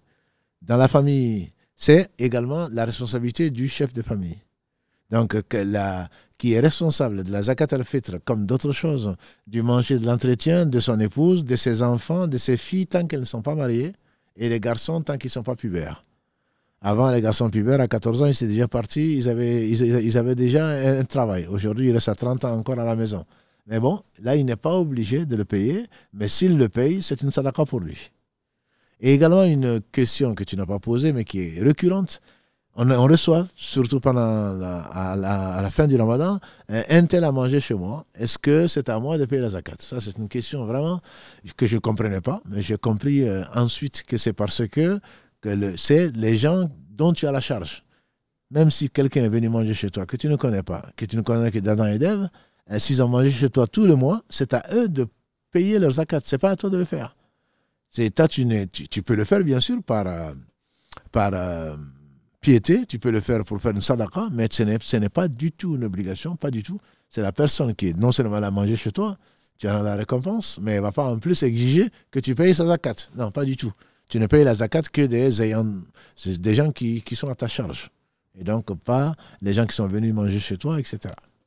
Autre question concernant le sujet classique aussi, c'est peut-on la donner à nos sociétés non musulmans? La zakat al-fitr, l'avis le plus fort, c'est de le donner aux gens qui ont jeûné, aux gens qui sont musulmans. Donc, quant à l'autre zakat, on en a déjà discuté avec Mohamed Barakallahu fi, quant à l'autre zakat, il y a divergence dessus, mais l'avis majoritaire, c'est de donner aux musulmans. Donc, celui qui essaie pour éviter, c'est la fête. Le prophète m'a dit pour leur éviter de commander ce jour de fête. C'est la fête de qui? C'est la fête des musulmans. Ce n'est pas la fête des non-musulmans. Même si parfois ils partagent le gâteau, mais là, c'est la fête des musulmans. Donc, l'avis le plus fort, c'est de le donner aux musulmans pour leur éviter de tendre la main ce jour-là, donc d'en faire vraiment un jour de fête.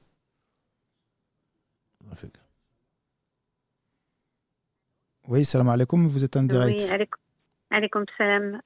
Alors, je voulais remercier le cheikh. C'est pas du tout un perroquet, c'est un grand savant et que Dieu le récompense.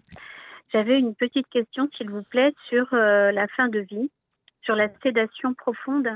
Quand une personne est condamnée, au bout d'un moment, ils endorment la personne et la personne se réveille plus trop et elle ne peut pas faire la shahada, elle est plus consciente.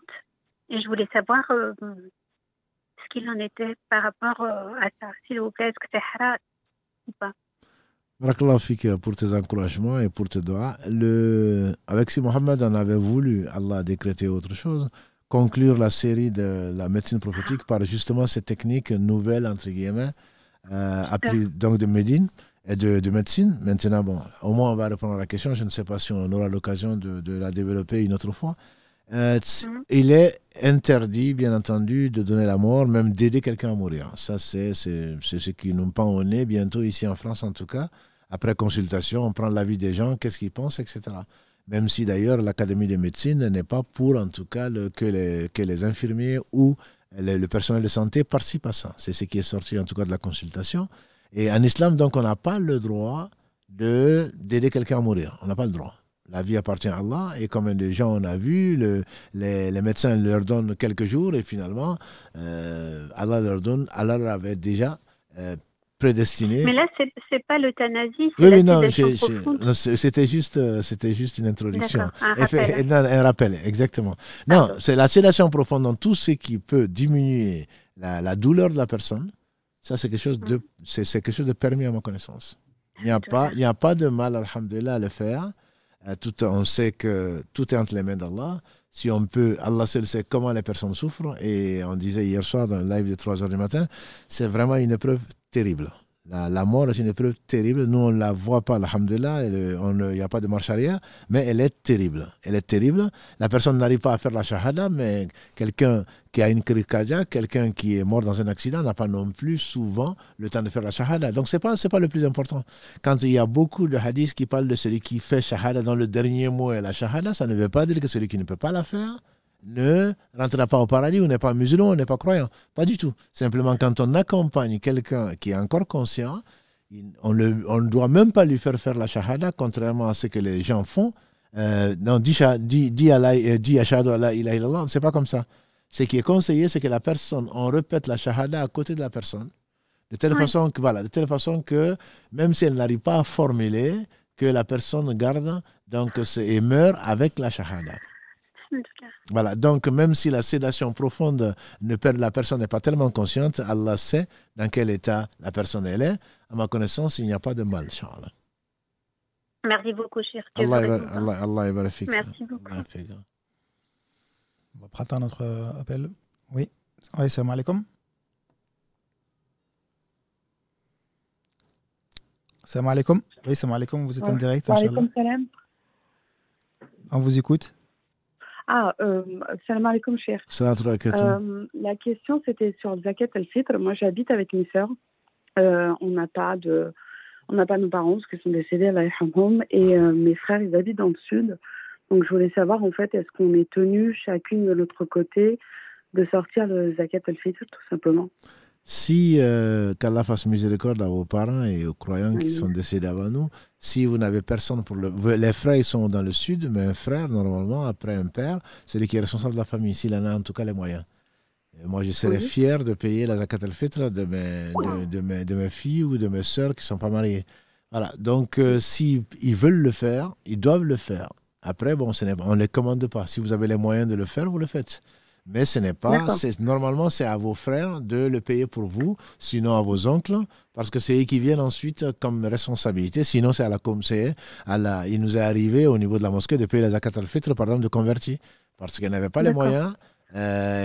Voulaient emprunter pour payer, elles n'avaient pas les moyens et en même temps, elles n'ont personne pour le payer. Donc la mosquée ou la communauté, en général, peut le payer pour la personne. Mais si vous voulez le faire vous-même, vous avez le droit de le faire.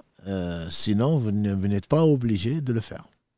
D'accord. Et c'est le même raisonnement pour l'Eid al-Adha aussi? Non, l'Eid al-Adha, c'est le chef de famille. Vous n'avez pas, si vous le faites, c'est une sadaqa. Mais vous n'avez pas, ce n'est pas une obligation pour une femme. C'est l'obligation pour le chef de famille.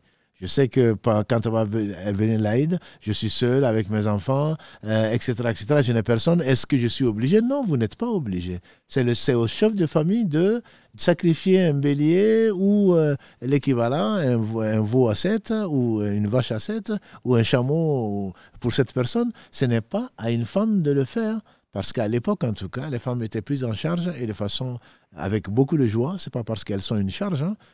Elles étaient prises en charge par leur mari. Et aujourd'hui, c'est l'inverse. Malheureusement, c'est les femmes qui nourrissent les hommes. Oui. Mais voilà. Non, vous n'êtes pas du tout obligé de faire ça. Mais si vous le faites parce que vous avez les moyens, rentrant dans la sunna de notre père Ibrahim, vous en avez la récompense. Mais ce n'est pas du tout une obligation pour une femme de le faire. Très bien. Alhamdulillah. Merci beaucoup pour votre travail. Barakallahu fik.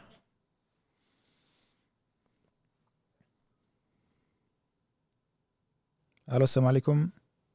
Allô, salam alaikum. Ce serait pour poser 2 questions, enfin, si c'est possible 2. On va commencer par la première, Inch'Allah.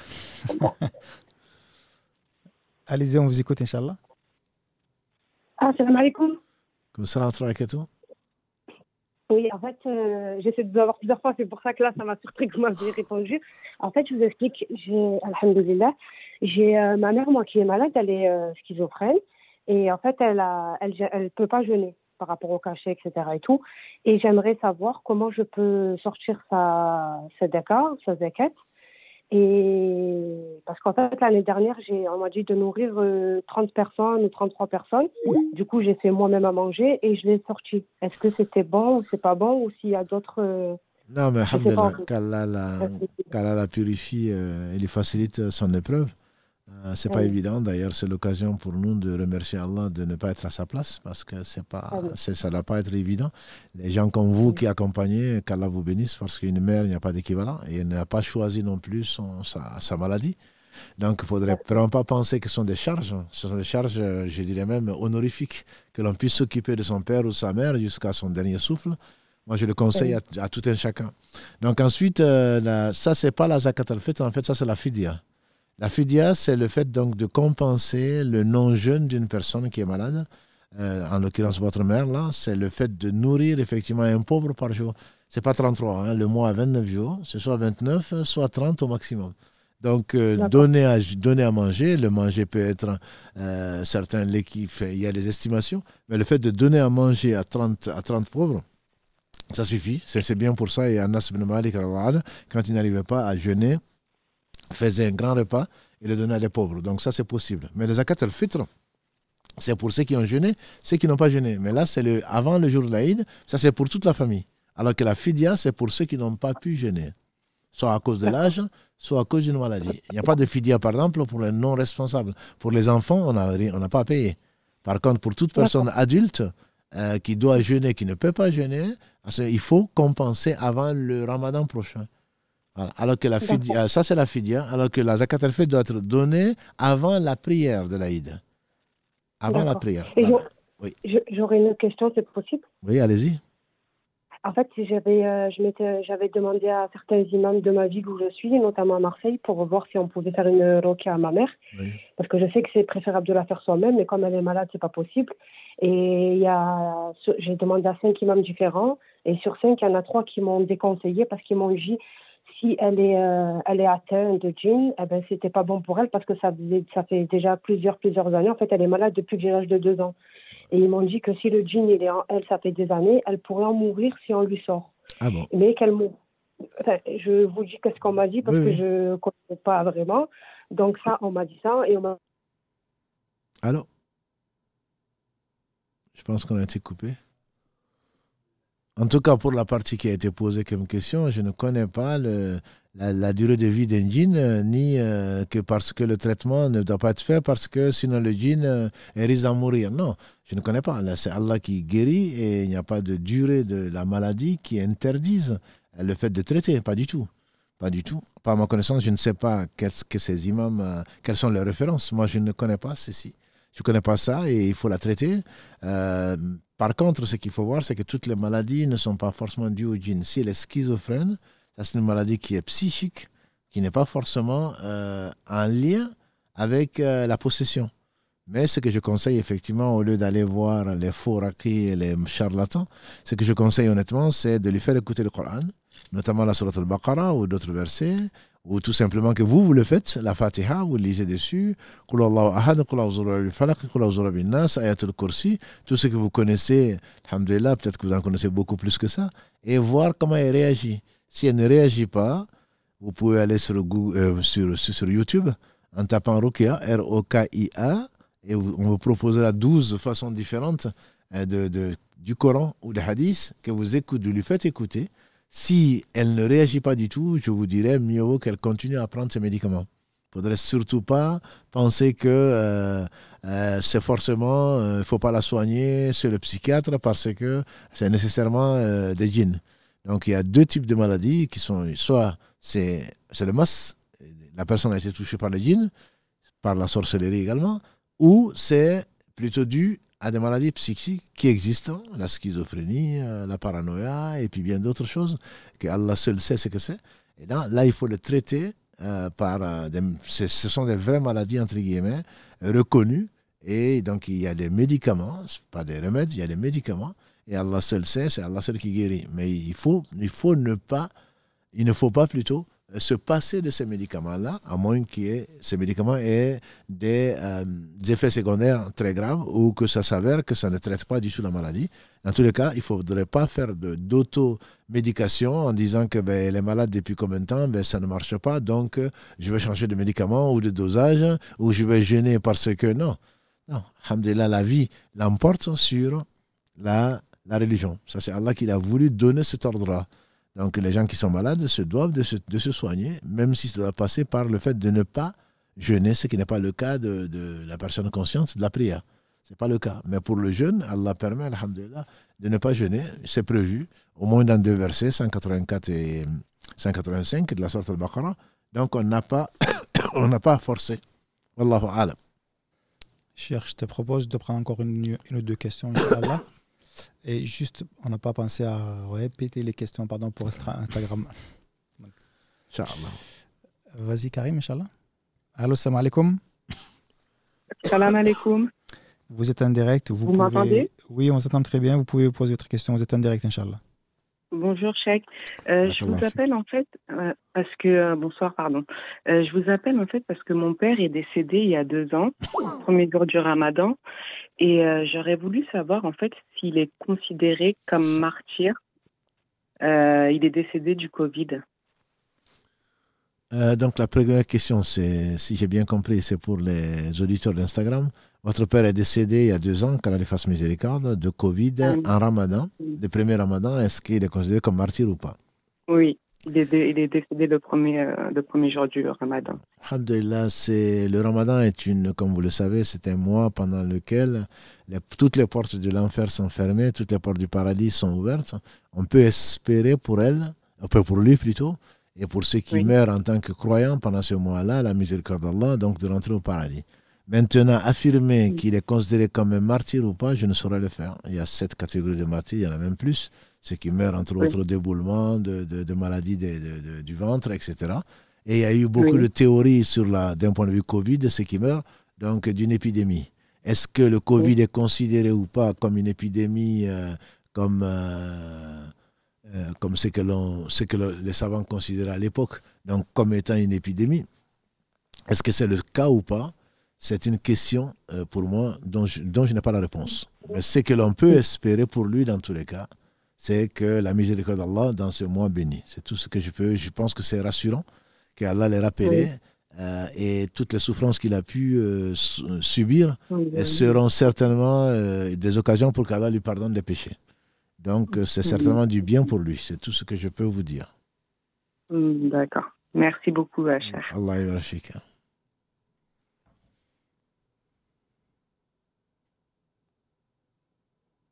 Allô, salam alaikum. Salam alaikum. Allô, allô.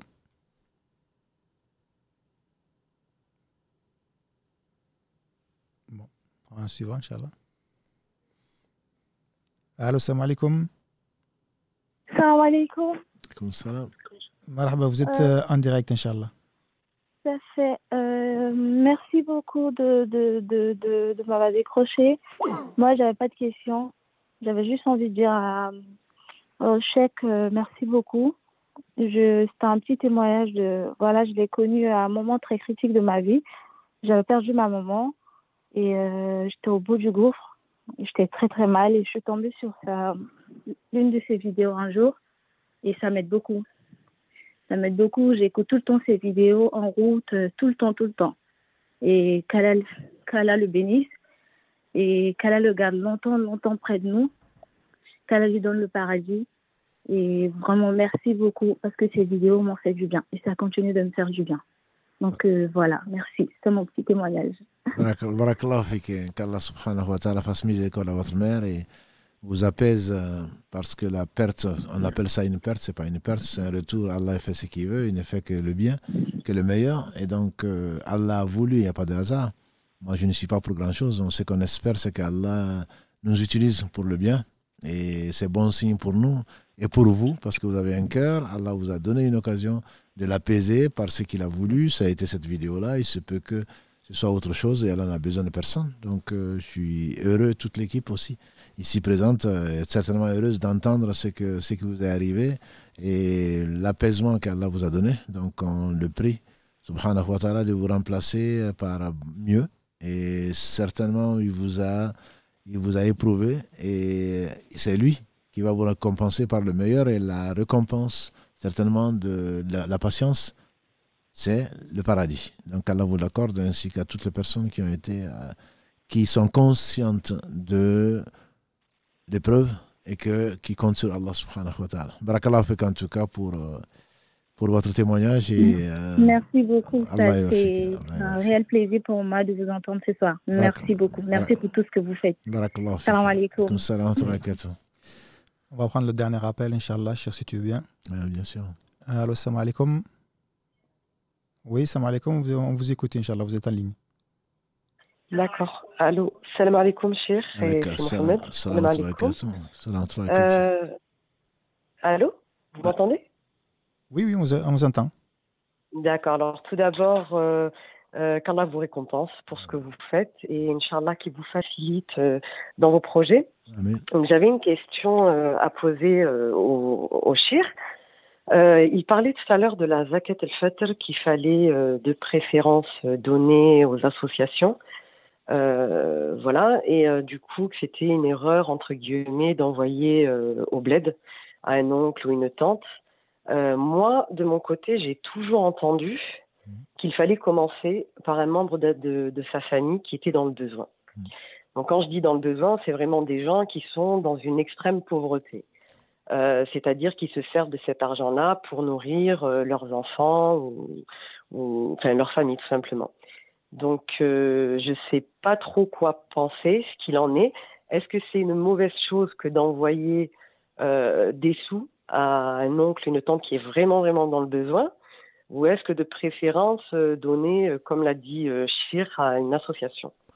Je pense que je me suis mal comprendre, ou plutôt, donc la question de la sœur pour les frères et les sœurs d'Instagram, donc c'est, j'ai dit, avec le peu que j'ai appris, que c'est la majorité des savants disent qu'il faut donner sur place et ne pas envoyer au bled.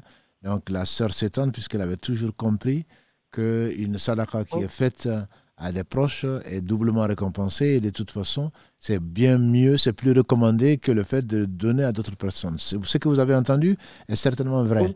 Mais il ne s'agit pas de la zakat al-fitr, il ne s'agit pas de la zakat même en général. C'est la sadaqa en général.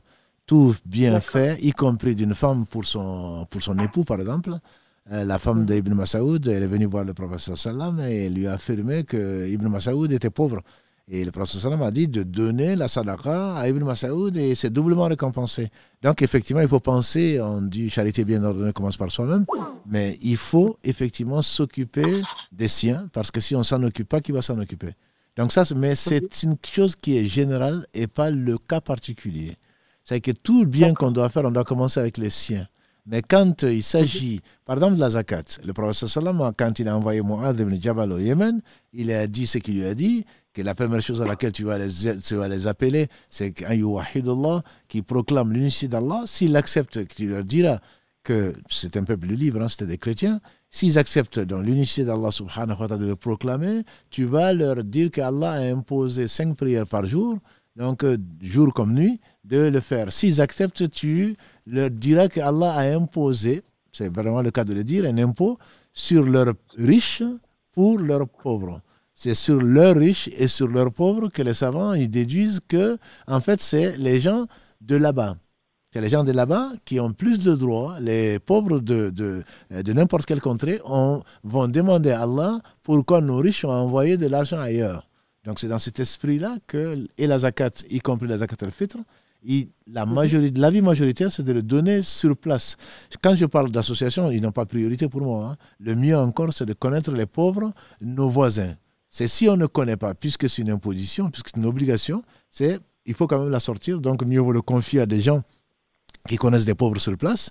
C'est dans cet esprit-là. Mais l'association n'est pas pour moi une priorité. C'est plutôt une alternative quand on ne connaît personne. Et comme ça arrive malheureusement dans les pays européens en particulier, on ne connaît pas les voisins, et même s'ils leur donnent, c'est suspect. Donc on peut passer par des associations de caritatives pour aider les autres. Mais la zakat al-fitr, je veux bien comprendre, mais certaines personnes dans nos quartiers en particulier, depuis le début du Ramadan, vont demander à tous leurs voisins, donnez-moi la zakat al-fitr, les 7 €, je vais les multiplier par combien? J'ai 10 voisins, 70 €, je vais envoyer à mon oncle qui est malade. Pour moi, c'est triste. C'est vraiment triste que tu ne penses à ton oncle, à ta tante, voire ta mère, qu'au moment où tu zakat al-fitr. Comment tu peux dormir alors que tes parents sont dans le besoin? Voilà. Donc pour moi, la zakat al-fitr, comme l'a dit le prophète sallam, c'est pour nourrir, pour qu'ils ne commandent pas ce jour-là. C'est de la nourriture. Ce n'est pas le fait de l'aider. Je comprends très bien qu'ils soient dans un besoin extrême. Et effectivement, dans les pays à majorité musulmane, souvent, que ce soit au Bangladesh ou que ce soit au Gabon ou je ne sais, ou au Sénégal ou ailleurs, il y a des gens effectivement qui sont extrêmement dans le besoin. Mais les premiers responsables de cela, et on ne sera pas interrogé dessus, je l'espère, ce sont les riches de ce pays-là ou de ce village-là. C'est une honte pour nous que d'avoir, avec cette religion, cette belle religion, d'avoir des gens qui dorment et qui n'ont pas de quoi manger. Le prophète sallam a dit, Wallah, il n'est pas croyant. Wallah, il n'est pas croyant. 3 fois, il n'est pas croyant. On dit qui donc? Il dit celui qui dort, alors que son voisin, je parle de son voisin, je ne parle pas de son oncle, je ne parle pas de sa mère, dort le ventre vide. Donc c'est une honte. Ce serait une honte pour les gens du village et nous aussi certainement, mais ce sont des cercles concentriques, c'est-à-dire que le chef de village est avant tout responsable, les parents sont responsables de là où ils vivent, de faire en sorte que tout le monde ait à manger et à boire, que ce soit le jour de fête ou en dehors. Donc ce que je voulais dire pour le préciser, c'est que d'une façon générale, il faut commencer, quand on veut faire du bien, il faut commencer avec les proches. Mais quand il s'agit de la zakat, c'est leur droit, ce n'est pas une sadaqa simple. C'est le droit des pauvres sur les riches. C'est pour cela que quelqu'un qui meurt et qui n'a pas payé la zakat, on doit prélever avant de partager l'héritage, on doit prélever le droit du pauvre, c'est-à-dire la zakat. Est-ce qu'il a payé la zakat ou pas? S'il n'a pas payé, on prend le droit d'Allah avant de donner le reste ensuite donc aux héritiers. Donc j'espère avoir été clair. C'est pas contradictoire. Hein. C'est pas contradictoire. Je peux comprendre effectivement que mieux vaut commencer par les proches, mais les proches, pour moi, c'est tout le temps. C'est tout le temps, tant qu'on peut, on doit partager avec les proches. Alors oui, là, j'entends bien que, excusez-moi, j'entends bien que c'est toute l'année. C'est pas uniquement pour sortir, pendant le mois du Ramadan, avant de sortir la zakat, qu'on pense aux proches. Bien entendu, c'est toute l'année. Mais moi, ma question, c'était est-ce que si je la sors, par exemple, à un oncle ou une tante qui est vraiment dans le besoin pour se nourrir, bien entendu, est-ce que c'est un bienfait et non pas de la sortir à une association ou autre, quoi. Non, mais je pense avoir compris la question que je répète pour les auditeurs d'Instagram. C'est donc le problème, c'est de savoir est-ce que pour un oncle ou une tante dans le besoin, est-ce que en le sortant, en l'envoyant au bled, est-ce que c'est un péché? Moi, je ne suis pas juriste, je ne peux pas dire que c'est un péché. Je dis simplement que l'avis majoritaire, c'est de le sortir là où on est. Donc moi, j'éviterais, dans votre cas ou dans le cas de quiconque, de l'envoyer de crainte que ce ne soit pas quelque chose qui soit ce qui est indiqué. Donc c'est juste un conseil que je donne, voilà. Et nous sommes là pour informer les gens. Si la personne qui est convaincue que le meilleur avis, mais pas ce qui ne s'est pas basé sur son sentiment, mais qui dit les savants divergent dessus, mais moi l'avis qui me convainc, l'avis qui a des preuves, c'est que vraiment il faut le donner à des proches. La personne qui le fait, pour moi, je n'ai pas de souci pour elle. Mais ne pas le faire par l'autre, par le fait que c'est vrai que mes parents souffrent, mais je suis convaincu que c'est mieux de leur envoyer parce que la religion n'est pas une question de raison. C'est parce qu'il y a une législation, il y a une révélation. Et donc, c'est la raison pour laquelle on essaie de partager avec les gens le peu que l'on connaît sur ce que les savants ont dit sur la question. Mais bien entendu, on peut se tromper, ils peuvent se tromper. Mais moi, je ne prendrais vraiment pas le risque pour une obligation en tout cas, de diverger et de sortir donc, de l'avis majoritaire quand il est fondé. D'accord. Bon, mais très bien. Bon, mais je vous remercie beaucoup. Barakallahu fik. Allez, salam alaikum.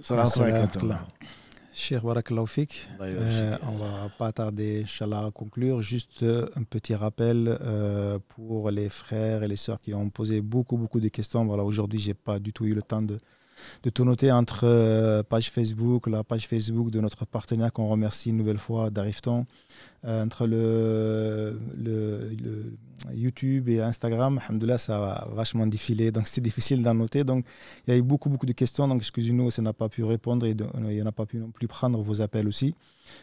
N'hésitez pas de recommencer au prochain live, Inch'Allah, peut-être qu'il y aura un peu moins de monde. Et soyez patients aussi parce que vous posez beaucoup de questions via les messageries des réseaux sociaux, donc soyez patients si on ne vous répond pas de suite. Alhamdoulilah, j'ai publié d'ailleurs une photo où on fait même la queue à la mosquée pour poser des questions. J'ai bien aimé la photo. Alhamdoulilah. Il faudra mettre un distributeur de tickets bientôt, Inch'Allah. Et donc pour terminer, je t'invite juste peut-être, comme on est donc la 25e nuit du Ramadan, à appeler nos frères et nos sœurs à multiplier les bonnes actions. Et parmi les bonnes actions, c'est de faire un investissement durable dans leur mosquée qui permettra, Inch'Allah, de développer des projets et de venir justement en aide à toutes ces personnes qui sont aussi dans le besoin, Inch'Allah.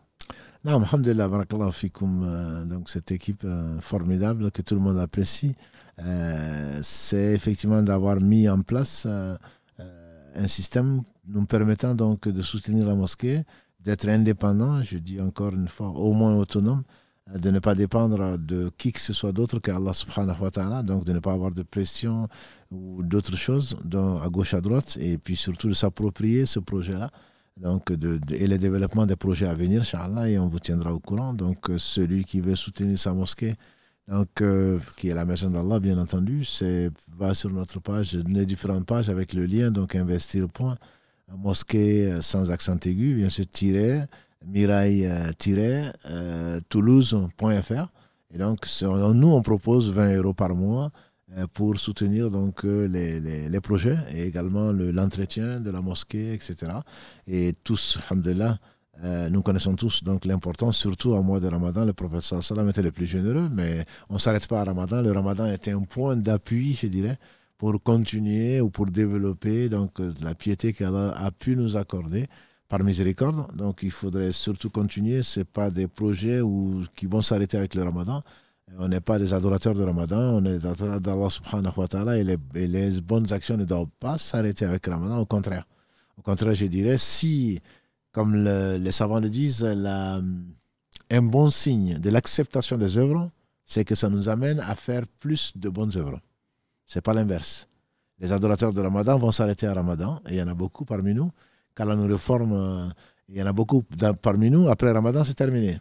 Ce n'est pas pour les lives et le reste. Je sais qu'alhamdoulilah, beaucoup, vous êtes très nombreux et de plus en plus à suivre. Et Allah a voulu nous éprouver, vous éprouver par nous. Donc, au travers de ce que nous essayons de diffuser, on espère qu'Allah subhanahu wa ta'ala, on le prie même d'accepter et de nous donner la sincérité dans ce que nous faisons.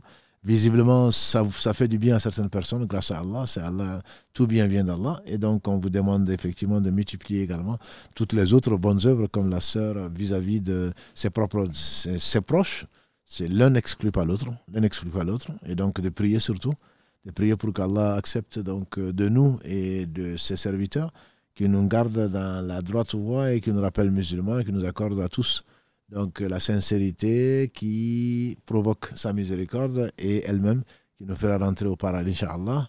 Et là-bas, je pense qu'il n'y aura pas de live, alhamdulillah, mais on aura déjà bénéficié, Inch'Allah, dans cette vie, des conséquences donc, que doivent apporter la science utile, à savoir donc aimer plus Allah, se rapprocher de lui, demander pardon, et qu'il accepte donc toutes nos œuvres en Ramadan et en dehors du Ramadan. J'ai juste une dernière question qui a été posée. Est-ce que pendant le jour de l'Aïd, donc la prière, est-ce qu'il y aura un endroit réservé aux sœurs non indisposées? Non, l'Aïd, c'est l'Aïd de tout le monde. C'est l'Aïd de tout le monde. On essaie de faire en tout cas suivre la sunna. Le prophète sallam dit même aux femmes qui sont indisposées de venir au Musalla. Le Musalla, c'est l'endroit donc hors mosquée, et on a pu, au moins au niveau de Toulouse, comme l'année dernière, la mairie nous a accepté de nous accorder un terrain. Donc pour le faire, on le fera à l'extérieur, donc le problème ne se posera pas. Mais pour ce taïd-là, donc dans quelques jours, on n'a pas eu de terrain à l'extérieur, mais néanmoins, autour de la mosquée, alhamdoulilah, c'est une belle bâtisse que vous connaissez. Il y a des endroits, bien entendu, où les sœurs indisposées pourront suivre le discours et participer donc à la fête. Et le prophète a dit même celles qui sont indisposées de venir. Donc c'est la fête de tout le monde. C'est pas exclusif, c'est pas seulement ceux qui peuvent prier, c'est la fête de tout le monde et elles seront les bienvenues, Inch'Allah. Inch'Allah, barakallahu fik, Cheikh, pour toutes ces précisions, et juste aussi par rapport aux frères et aux sœurs, un petit message. Il y a beaucoup de questions qui sont revenues, notamment sur la zakat.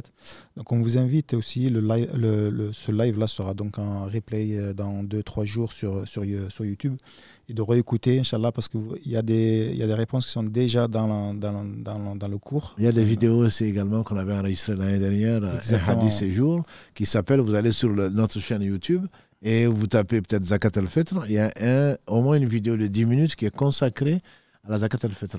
Exactement. Barakallahu fik, je te laisse conclure, Inch'Allah. Alhamdulillah, on arrive donc à la fin de cette émission, mais bientôt la fin du Ramadan, donc Allah subhanahu wa ta'ala accepte de nous et de vous, et ce n'est pas fini, ce n'est qu'un prolongement, je dirais, ce n'est qu'un au revoir, et on va se retrouver, Inch'Allah, samedi prochain, mais déjà ce soir, comme tous les soirs jusqu'à la fin, Inch'Allah, du Ramadan, on a un live à 3h du matin, de 3h à 4h du matin, où on parlera du chemin, justement, du chemin vers la piété. Et donc, on a commencé, hier soir, c'était sur le fait de connaître Allah, et très certainement, on trouvera celui qui connaît Allah dans la difficulté, Allah va le connaître, et bien qu'il sache tout, Allah va l'assister dans la difficulté. Celui qui connaît Allah dans la facilité, Allah va l'assister dans la difficulté. Et la difficulté peut être entre autres, la plus grande difficulté peut-être dans ce monde, c'est la séparation de ce monde, donc c'est la mort. Et c'est ce qu'on avait vu. Aujourd'hui, Inch'Allah, on va continuer dans l'exclusivité de l'invocation adressée à Allah et les demandes, et l'aide qu'il faut faire à Allah subhanahu wa ta'ala, qui est le seul donc à pouvoir aider. Et donc, on vous remercie encore une fois. Il y aura les replays. Et nous sommes à votre disposition. Comme Mohamed vous l'a dit, nous sommes, alhamdulillah, victimes du succès que Allah a voulu nous accorder au travers de votre fidélité. Donc, il y a énormément de messages à répondre. Et ne nous en voulez pas. En tout cas, on prie Allah subhanahu wa ta'ala de nous assister dans son adoration. Et on compte sur Allah, puis sur vos invocations pour nous accompagner. سبحانك اللهم وبحمدك أشهد أن لا إله إلا أنت أستغفرك وأتوب إليك سبحان ربك رب العزة أما يصفون والسلام على المرسلين والحمد لله رب العالمين